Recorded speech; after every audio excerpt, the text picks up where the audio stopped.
Hi, class. Brother Siemens here. It's been several weeks since I've put together a little quickcast podcast for you, and I just figured we can't make it through the end of this class together without just kind of doing, a final one more looking at my handsome face, and just really been able to um, congratulate you guys on a job well done.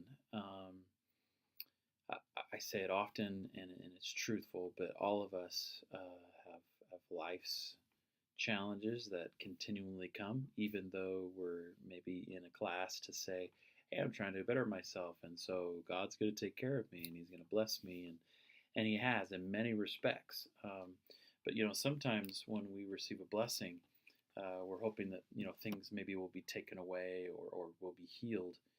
But sometimes God just gives us the capacity to be able to make it through. And so, if you kind of consider the book of Mosiah, where you have those two groups of people, Alma's group and Limhi's group, both are delivered from bondage. Limhi's group, they get the Lamanites drunk in the middle of the night, and they get out, and they're freed, and so the burden is taken away. And Alma, the guy that we look at as very faithful and making covenants, he was the one that had to stay in bondage, but was able to have the strength to be able to make it through. So I don't know. I cannot claim why some of us have major trials and some others of us don't. I just know that God, whether He takes it away now or He gives you strength and takes it away later, He can cover anything. So, with that said, I just wanted to do another brief little message.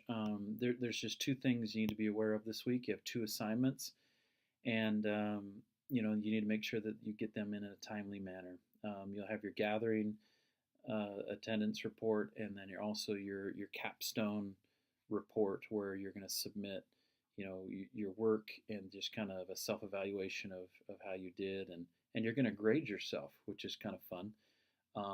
You're going to give yourself how many points out of 75 for that capstone project. Now, one thing you need to do is I've been asked by my supervisor to pass it on to you that your gathering attendance report, as soon as you're done with your gathering on Thursday night, please come home, fill in that report, and then send it in to me. So the due date for that is Thursday evening for your gathering attendance report. And for whatever reason, we just want to get them in so that if there's any difficulties or problems with the computer system, that all your work will be in, and we can get you graded, and things are good.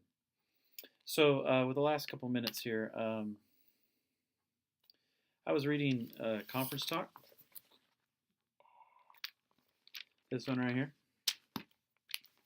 Where'd it go? I am a child of God. And as we've looked at the proclamation for the last couple of months, this talk really just jumped out at me by Elder Hallstrom. And he points out that if we, well, just I'm going to read this paragraph. Second column here, he says, this doctrine, knowing that I'm a child of God, is so basic, so often stated, and so instinctively simple that it can seem to be too ordinary, when in reality it is among the most extraordinary knowledge that we can obtain. A correct understanding of our heavenly heritage is essential to exaltation.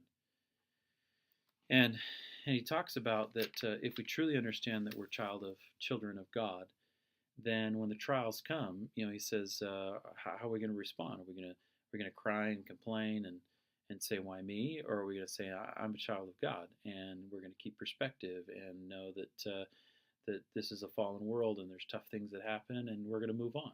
So what is your response? And so I don't know what you're taking out of this class. Well, okay, actually I do. I've been reading your homework, but